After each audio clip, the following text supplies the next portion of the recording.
Hello guys! Hello! This is for Taurus. Welcome dito sa aking channel. Kapalaran 888 Taurus. This is weekly tarot reading. So, third week na tayo, Taurus ng January. Okay? So, this is for the third week of January, Taurus. First card mo dito is Balance Reverse. This is Harvest Moon. So, this is number 27. Sinasabi ng baraha sa'yo na posibleng meron kang mga imbalances na pinagdadaanan. So, like for example, this week, Taurus, maybe there's para siyang bad news or anything na hindi maganda sa, kumbaga, panrinig mo. Okay? So, you need to be careful this week kasi pwedeng magkaroon ng imbalances. So, pwedeng may mga competition, drama, conflict, misunderstanding, or anything na hindi maganda sa linggong ito. Okay, next is new beginnings. Meron din dito, Taurus, na posibleng balita. So, may positive, may negative. So, like for example, pwedeng alisin ka sa trabaho, but may possibilities din na makahanap ka ng ibang trabaho. Parang ganun. So, like for example, you are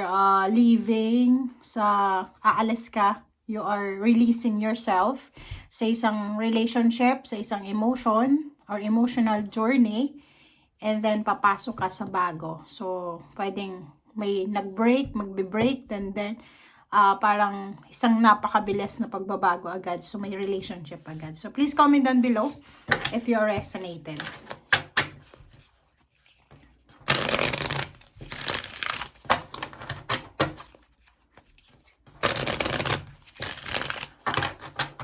Meron din dito na Taurus na posibleng maharap ka sa confusion. Mako-confuse ka siguro.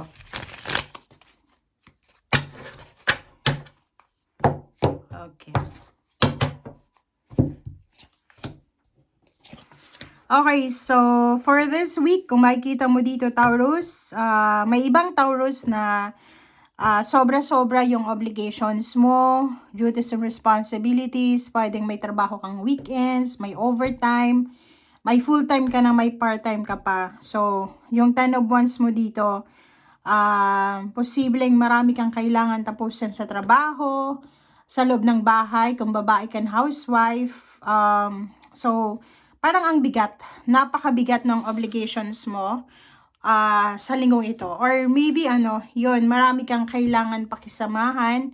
So, nakikita ko sa'yo dito na your fear is yung ma-disappoint mo, yung mga tao sa paligid mo. But, kung makikita mo dito, sinasabi ng baraha sa'yo na wag mong pagsabay-sabayan ang lahat. Kasi kung nag-i-aim ka ng perfection, hindi darating sa buhay ng tao yung perfection. Kasi walang perfect dito sa mundo. May mga magagandang buhay, financial, balance lang, pero may problema pa rin. May magandang relationship, magandang trabaho, pero yung iba merong mga sakit, ganito. So, basta balance lang. Kailangan mong balance. So, wag masyadong mag-wish, mag-aim ng perfection. Yun yung lesson or message sa'yo ng baraha.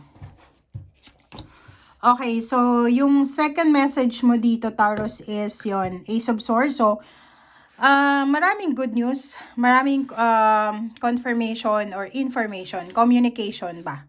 Ang dami-daming balita, ang dami-daming offer, ang posibleng lalapit sa'yo, papasok sa'yo, Taurus.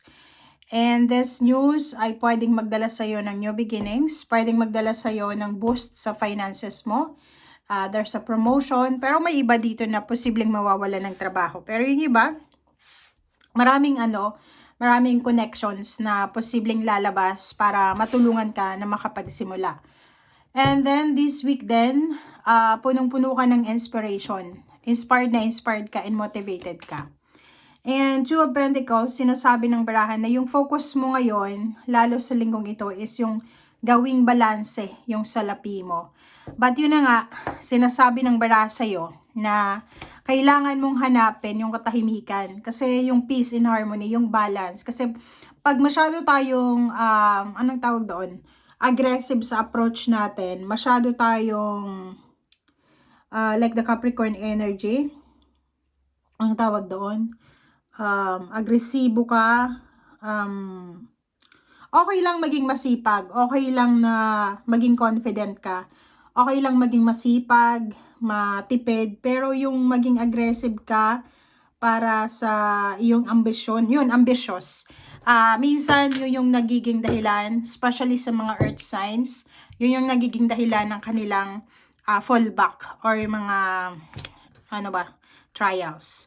Okay, so 5 of Pentacles, so this week then, doon sa mga iba na Taurus, prepare yourself kasi posibleng ikaw ay magkakaroon ng financial problems.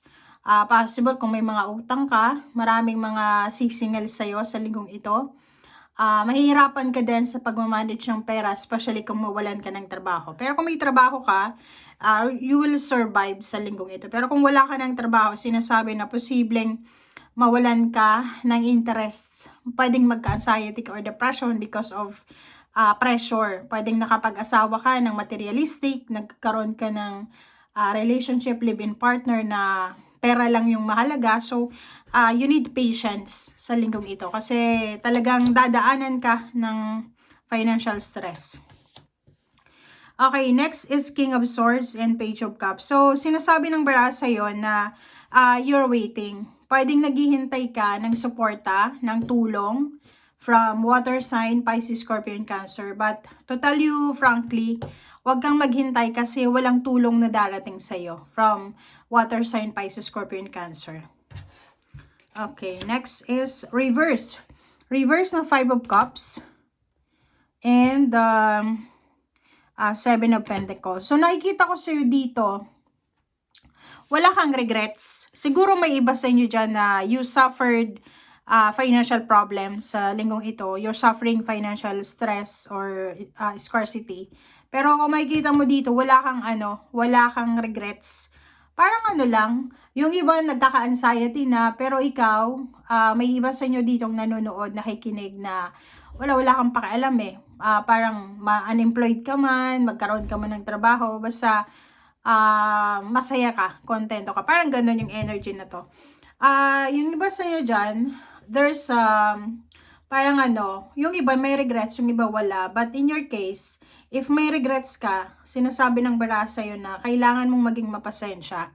Kasi posibleng makagawa ka ng desisyon na pagsisisihan mo because of pagiging aggressive and yun na nga ambitious. Yun yung lesson sa'yo ngayon na iwasan natin yung sobrang expectations, sobrang ambitious. Okay, and be grateful and humble, yun yung magiging sekreto mo para makaalis ka sa kung ano man na gusto mong alisan sa buhay. Okay, thank you guys. Bye!